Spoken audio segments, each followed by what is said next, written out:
Get out of your own way. That will be the theme of this celestial lesson.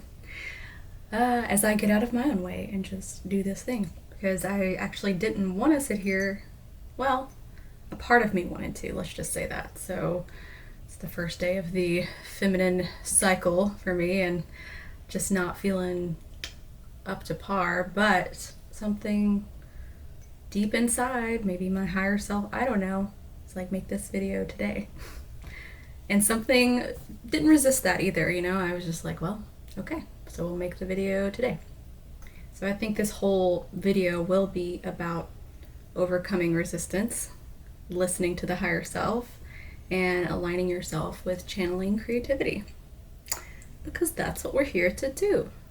A lot of people don't think they're creative, and I have to disagree with that because I think that we are all artists, all creative beings, because we come out of creation to create our world, and creations aren't just art necessarily. I mean, it could be architecture, it could be a new policy or protocol procedure, it could be a law. You know, creation isn't just something that's very hippy dippy and, you know, artistic necessarily. I think we are here to build something as a species, each as individuals as well.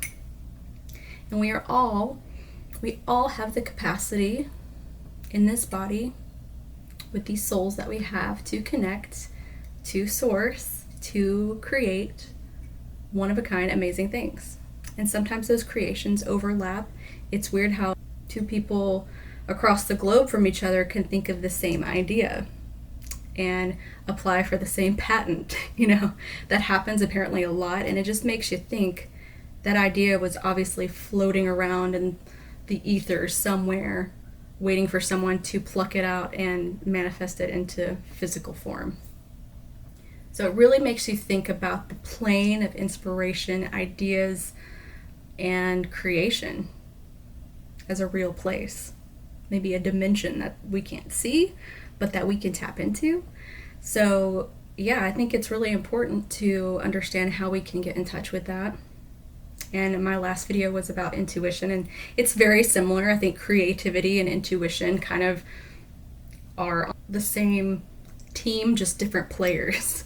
So they're both trying to awaken us to the fact that there's something beyond what we can see in this world and in these bodies.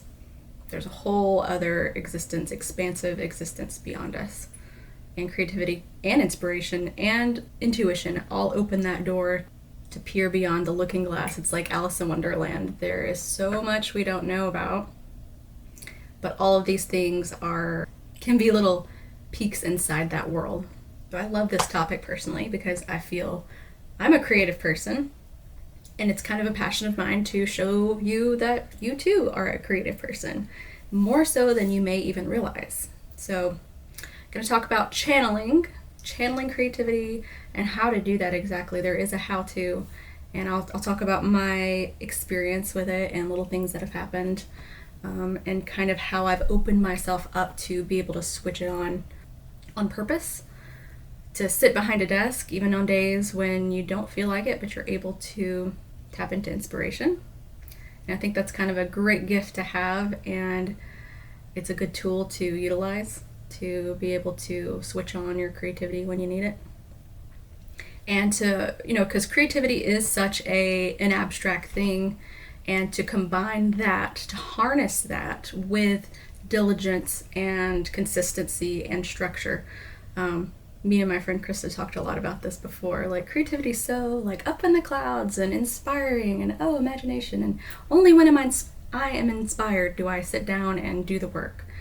But how do you merge that feeling of inspiration and creativity with actually showing up, being consistent, and creating structure around it? There is a way, and it's something very easy and something we all can do and tune into. So my story, as always, let's start this off with me. Yeah, I've been creative since I was very little. I think I've talked about this in a previous video. I've been writing since I was little. I've been singing and dancing, took dance lessons. I've filmed a lot of things, and now we have a wedding videography company. And what else? Wrote songs, music, play guitar. So yeah, me and creativity, we are BFFs. I have been in the past, you know, just assumed that it was me, it was all me doing all the work, and only when I felt inspired did I grab the paintbrush or paint or whatever. Oh yeah, paint too. And it's only been in the last, I would say, like 2 to 3 years that I've realized that creativity is something that you can actually harness and you can channel if you put yourself in the right circumstances and the right mindset and open yourself up to it. It's an ability that everybody can do. So how I kind of learned that, because before, like I said, it was just willy-nilly. And I was like, oh, I feel like painting today, or oh, I think I'm gonna write a little story, or whatever. But I would say it really shifted for me after yoga teacher training. Sorry, I'm looking over here mostly. This is how I'm thinking, apparently. This tree is really just captivating my attention for whatever reason. So yoga teacher training was the turning point for me, because I feel like, okay, it was 3 intense weeks of doing yoga, stretching your body, deep meditation, all these guided meditations, yoga nidra, past life regressions, very deep mindset shift and quiet stillness. I think those 3 weeks in Costa Rica really just was able to, I think I've said this before, quiet my mind enough so that I could hear my soul. And so after that training, on the way home from Costa Rica on the plane ride, I've never really had what's called a download before. I mean, I've written things and they felt very inspired, and you look back and you're like, wow, did I really write that? That's pretty cool. But I feel like this was the first time that I actually channeled something, and it was pretty crazy. So I was on the plane and I just had an epiphany of a book I wanted to write, and all of the chapters came to me, like all of the chapters, chapter 1, like in chronological order, and I had nothing other than my phone on me, and so I just grabbed the notes app and started just writing these chapters for this book. And then I started writing the book itself, which is kind of cool, and I was just amazed and I couldn't believe, like, this was just pouring from my brain into my pen. And I really attribute it to all of that meditation and all of that, like, connection that I had in the yoga teacher training. Because without that, I don't think I would have gotten to that place, or it wouldn't have unlocked necessarily. So also on that same plane ride, I wrote a really beautiful piece. I think it's one of my first blogs on my website, but that was the first time I actually listened to what I feel is God, divine self, whatever you want to call it, and suspended my judgment for a minute. So I was writing on my notes app, and words just came, and I just let them be. Like, I didn't pressure it for more, like, oh, this is good, let me continue. I heard it, I wrote it, and I just, like, let it lie and let it sit there for a little while and marinate, and took some breaths and just got back into that space, and then continued to write a little more. And it was just patience, and I would look out the window and look out and see the patchwork of terrain below me, and then I felt it in my heart again, these words come up, and so then I would pick up my phone and write some more. It was the first time that I'd written anything without the pressure of, or judgment behind it, of looking at it, critiquing it, criticizing it, or judging it in any way. It was literally just being open to receiving, and then whatever came out, I just let it be and didn't judge it, didn't overthink it, just flowed with it, stayed in the flow. So there's a key point right there. So then I used that practice, because a lot unlocked in that plane ride, and a lot of epiphanies came not just from creative source as far as like books and things like that, but also just methods of how I could do this again and again and again. And it's been very helpful these past, when did I do yoga teacher training? That was 2022? Honestly forget. April of 22, I think. And since then, I've been using these techniques to help me get in the flow and in writing zone, in the creative zone, and it's really been transformational. And I think just my story as is, like, it's really a tale of me trying to get out of my ego and to be more of a vessel of expression, of creativity. And I think everybody's fight is that, literally overcoming your ego, overcoming your judgment, your criticism, to be able to be a vessel of creativity and expression in your life, in the world, and everything. And it's easy to say that, but so hard to do, and so hard to continually implement and chip away, because the ego is your biggest form of resistance when it comes to creation. And I think Stephen Pressfield, he wrote a book. What's the book's name? The War of Art. Very clever. The War of Art. And he says in there, he says a few things I really like. One of them is, put your ass where your heart is, which is one of my little key points here. And I think I use that a lot, because it's like, what do you really want? Like, what is your heart really telling you to do? Well, freaking put your ass there. Like, what are we doing? Why are you over here spinning your wheels, going in the weeds for this thing, when overarchingly this is what you want? So put your ass there. If you want to write a book, you need to get your ass in the writing chair. And if you want to be a teacher, a sharer of wisdom, you need to grab that camera even when you're on your period and start filming these things. So that's what you do. You put your ass where your heart is. So love you, Stephen Pressfield. That's such good advice and something I use a lot. And then another thing he talks about a lot in that book is in the War of Art, is resistance. And he basically says the whole book is written about how to overcome resistance. And he paints resistance as kind of like the bad guy or the arch nemesis of creativity. And I really do think that resistance, if we think about it in one sense, is really our ego.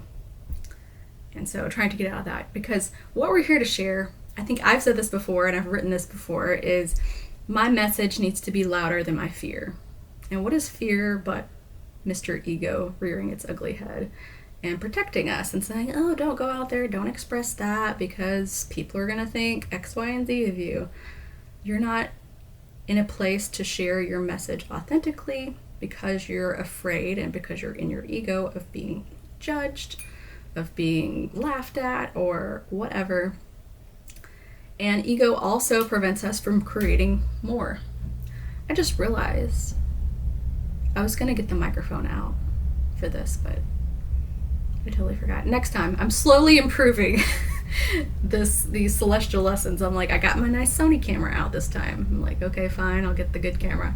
I have a nice mic, but I totally forgot to bring that or put that out. But so you can hear my heater go on and off, but please ignore that. Anyway, what was I saying? I don't even know. We can equate ego to, I would say, resistance to actually doing the art or the creative work in the first place, because of multiple factors: fear, judgment, self-criticism, self-doubt. And again, I think ego also can be inflated and think, oh, look at this great thing. I'm guilty of this too. Look at this beautiful thing I've made, my beautiful painting here. Oh, I'm just going to sit here and admire it and try to get other people to admire it. And we're just going to focus on this and not continue to create.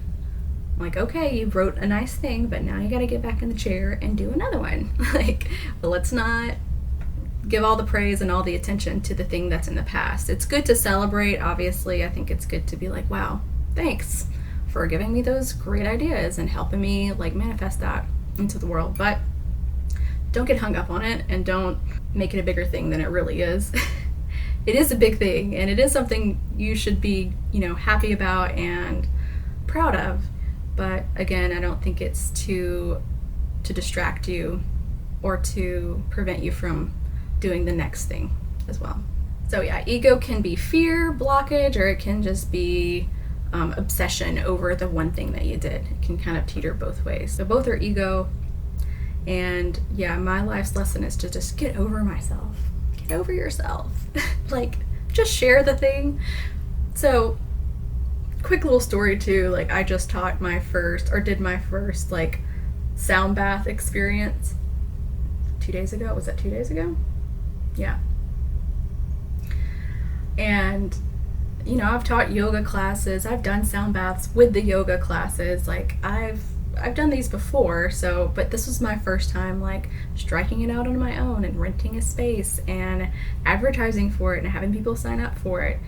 And I had this lovely little intro meditation, and like, it was all ocean themed, and part of it was going to go to charity, to Oceana, and it was a whole thing, and I was very happy about how it was turning out.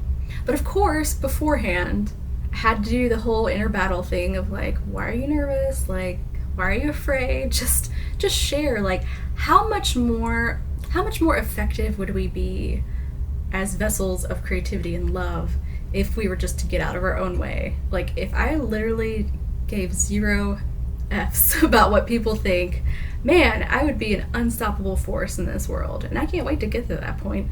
I hope to, you know, that's part of the process of being a creative, of being a person who is heart-led, is to just get out of your own way and to share what you came here to do. And it's like, I know I came here with a message. I know I came here to do all of these things, and they may change and they may shift with me, but the goal is to always listen to the heart, follow the heart, be the vessel, and not the ego. So that's my story, part of my story, and how things kind of came unlocked. It really peaked after my yoga teacher training, and all of that meditation and all of that stillness really just opened something up. Well, I got burned again. I probably only lost like 10 minutes of what I said, but luckily, again, I paid attention to intuition. I was like, let me see if my camera is still recording. And it was not. It's because I freaking have a memory card full of wedding stuff that we do have backed up, but I need to delete it. Why didn't I delete it? So number 2 would be just start. So whatever thing that has been calling you, that has been giving you ideas and prompts, like, just start. It doesn't have to be perfect, just starting it.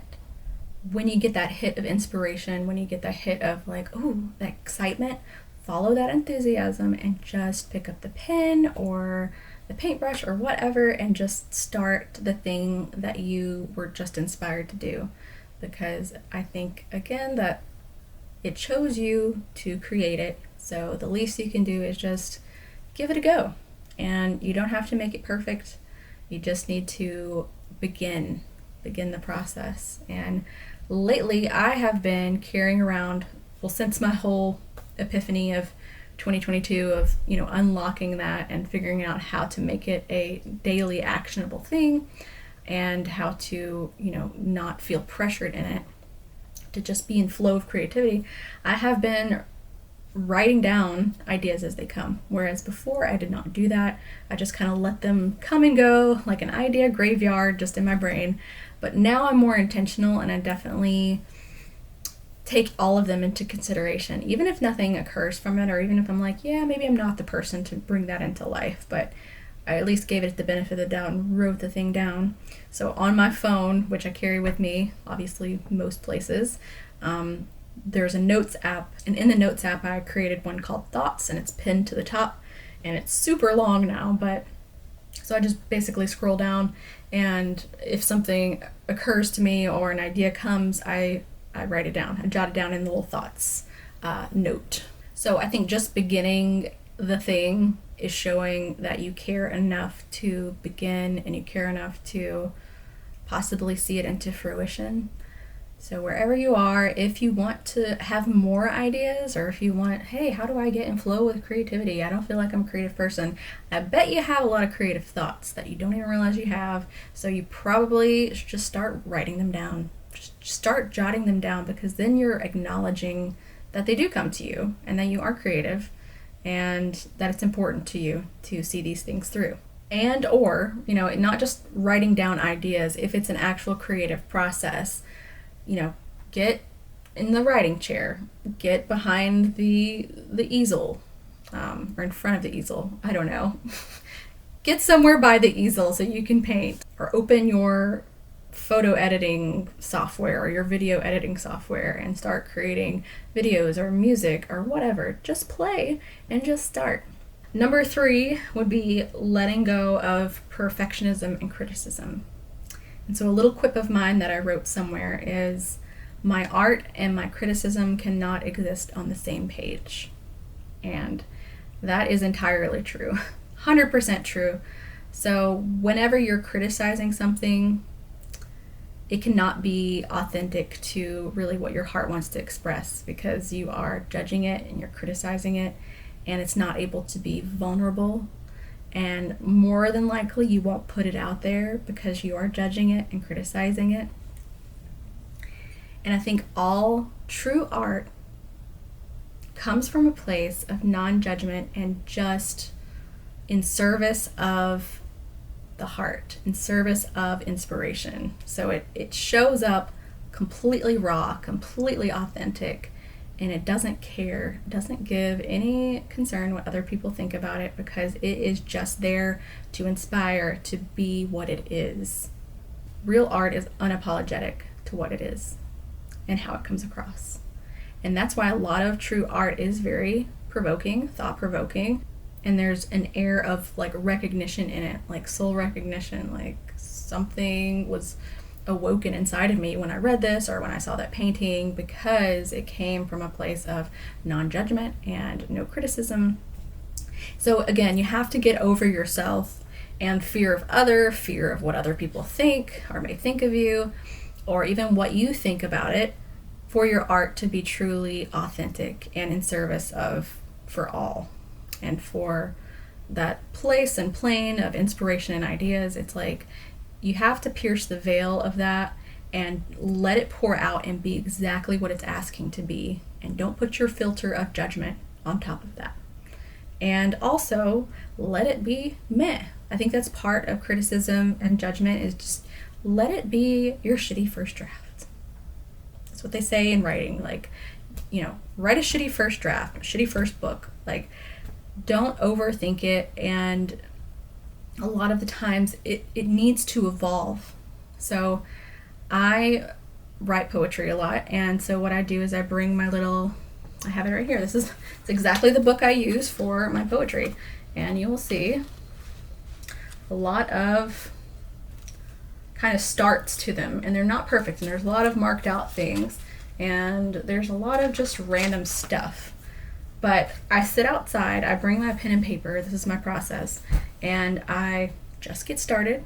I let go of ego, and I just watch the birds or watch the trees, and I just kind of let it come to me and allow it and open myself up to it.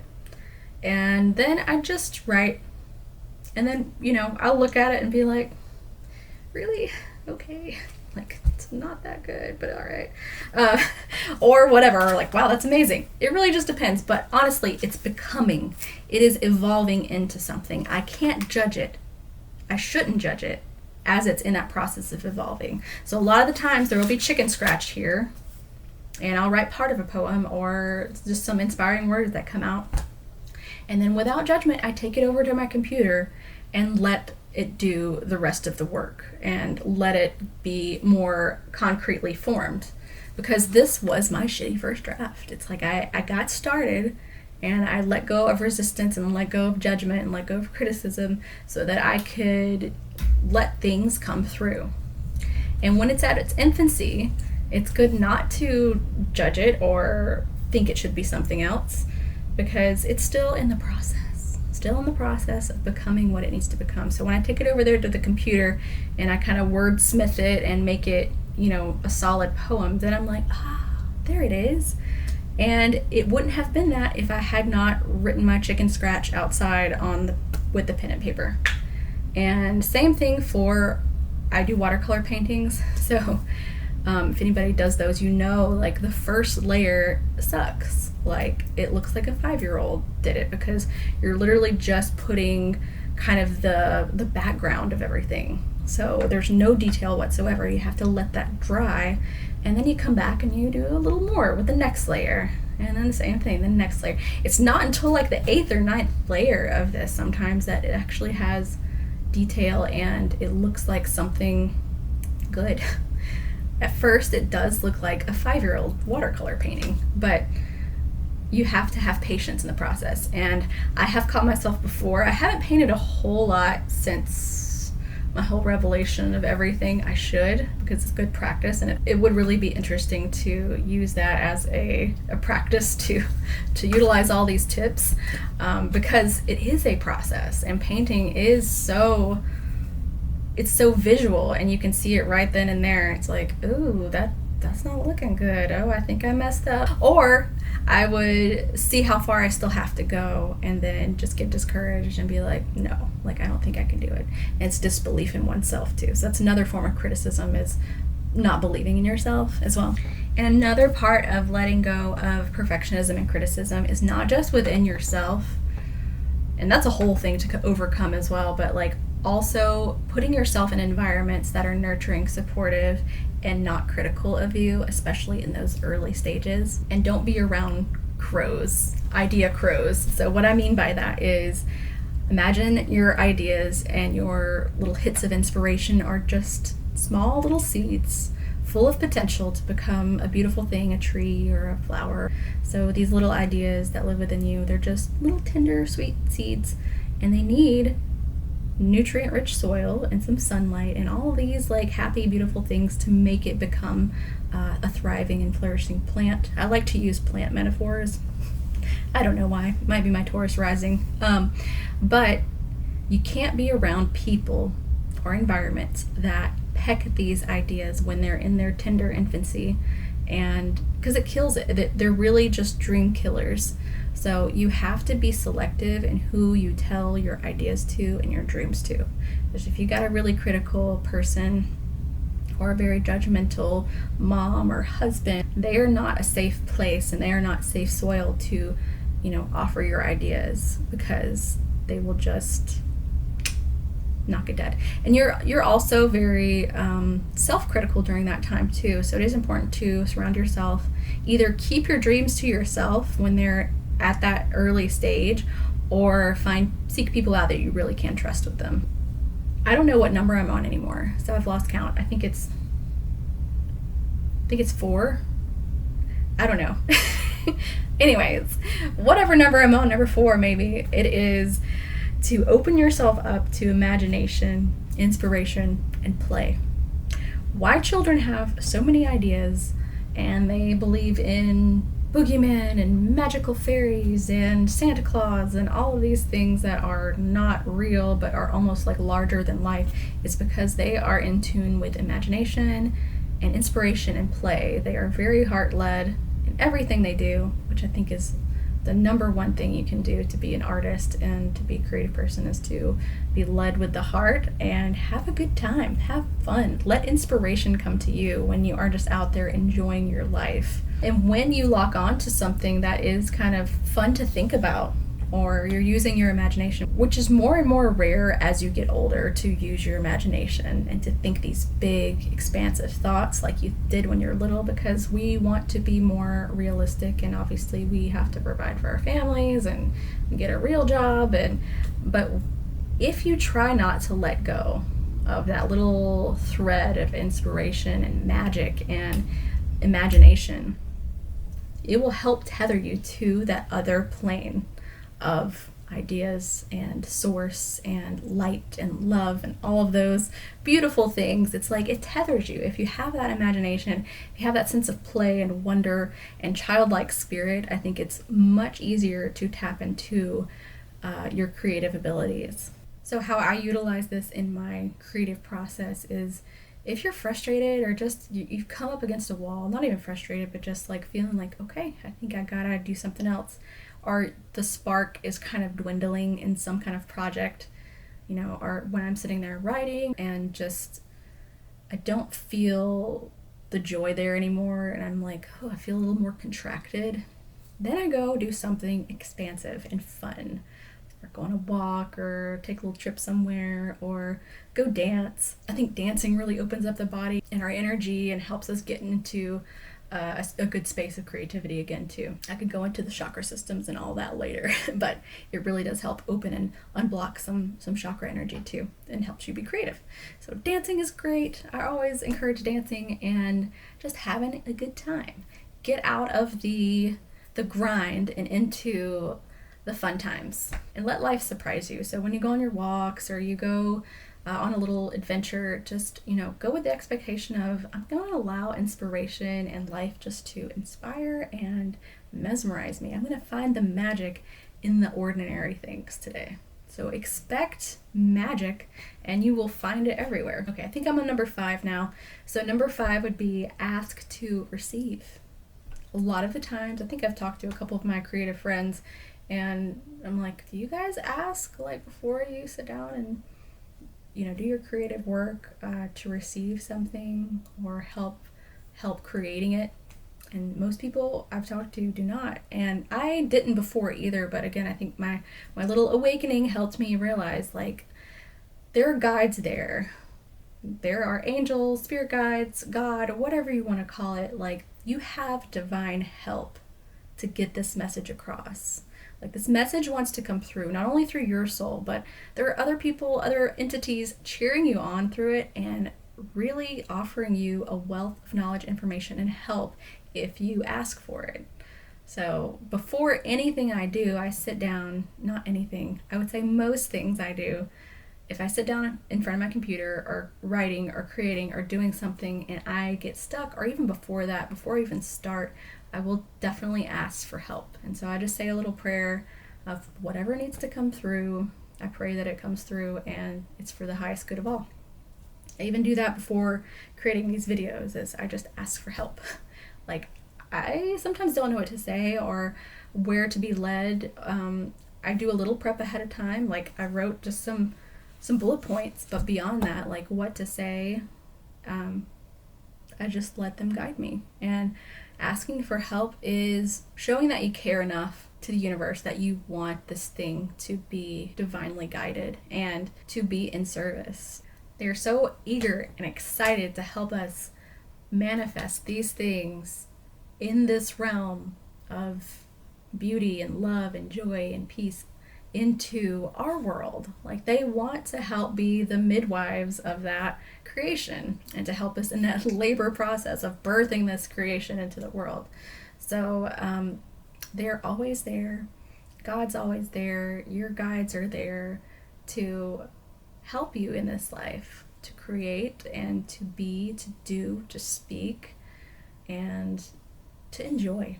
So asking for help and saying a little prayer, I think that's so overlooked and so important, and it gets you really far. It really does. And sometimes, like, I have zero inspiration, but I'm like, I feel like I should write. I'm like, I feel I have something, but I'm tired or whatever. But I say a little prayer, light a little candle, say a little prayer, and I am amazed sometimes at what comes out of that. And I'm like, wow, that definitely, thank you so much for that help, because I couldn't have done that on my own. And you're never alone in this. I think artists and creatives are always, their angels are very close to them and helping them along the way, because they really want to usher all of that beauty and love and light into our world. And I think I said this in a previous video, but we do need that now more than ever.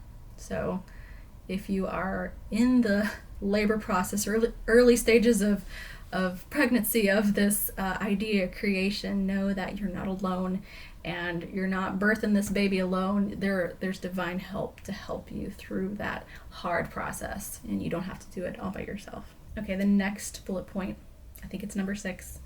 Again, I've lost count. I'm sorry, I didn't write numbers next to these things. Is to be patient and diligent as it's being created. And I think I talked a little bit about the plane ride from Costa Rica, how I just started writing these beautiful pieces and just let it be and let it marinate, and didn't ask it to be anything else than what it was, and just was patient as more things came through. And my MO before that was definitely pressure and being like, okay, oh, that was good. Now, next, I gotta go to the next, and like, what else can I squeeze out of this little ounce of inspiration? That's not the way to look at that. Like, just be grateful for the little nuggets that you get, and then just let it be, and then open up. Always open and expansion. You can feel it in your body when you're channeling. Is like, am I open or am I contracted? Because if you're contracted and you're feeling pressure and you're feeling like, I've got to get this in, it's just so good, like, you can be excited and feel contracted as well. So that was definitely my MO prior to all of this, was to just squeeze every last ounce out and like really try and strive to create from that energy. And that plane ride opened me up and to realize, like, I need patience. What I don't need more grit. I don't need more determination or more willpower. Those are good things at times, but what I really needed to see this art through was diligence and patience, and just to let it be and to let it become. When I stopped the striving, that's when the next thing came, because it was more opening. It was a series of softenings and openings, because you never know what the end result will be. So you just got to keep following those intuitive hits and the heart. Watch it as it unfolds. You are just kind of a participant, but also a witness to it as it unfolds too. And it's a beautiful thing. Like, when I was writing that and how it came through, and I would just like sit there and look out the window and then back at my thing and look around the plane, and it was just so nice. And I didn't feel any pressure to like finish it, or urgency or doubt or like anything, other than just happiness to kind of be in that channel mode. So patience will get you further than striving, always. And patience will also make it more palatable and yummy to other people, because all good things are worth the wait. So that includes your artwork too. That includes your creative work. And the last bullet point I have here is keep showing up and keep building trust with yourself. When you show up, even kind of when you don't feel like it, like today when I have my peppermint tea and going through menstrual cycles, I felt that urge beyond what my physical body was doing and feeling. I felt the urge to record this. I'm trying to remain consistent. So I do believe you can marry consistency with creativity. And I'll tell you how. It's literally using all of these tips and techniques prior to showing up and sitting in the writing chair or sitting at your artist's desk. Make it a habit, and you make it a ritual, a routine. Part of your daily being is creativity. And like for me, every morning that I'm off, if there's nothing else going on, I make it a point to write something. And I light my candle and I get my tea, get whatever, just make it very, I'm looking over there, just make it very inviting. And make it a practice and a ritual and part of my life. And I show up, and even if I write just one sentence, it's like, check, well, I did it. I showed up, and I'm patient. I ask for help. I just start. I don't judge it. I don't criticize it. And then that's when you can become a channel, is when you utilize all of these things. Creativity is a blessing, and I do truly believe that we are all here to create something. You were born to create something. So only you know what that is. Only you have the ideas and way of bringing that in that nobody else can do. Even if it's done before similarly, it's never been done because you hadn't done it. So don't ever let that stop you of thinking that, oh, somebody else had this idea before me, or there's so many writers out there. How is my book going to get published? Or there's so many other artists, like, I'm not that good. Don't let that stop you from being a creative, because you're born to do this. You were born to do it exactly the way you will do it. So I hope that you can use these tips and channeling, because we are all a channel. And we all are connected to divine source, which is always providing us and choosing us every day to bring ideas into the world. So start writing them down, start paying attention, because they're choosing you right now, my friend. And thank you all for joining me again at Celestial Lessons. I hope you have a wonderful and blessed day.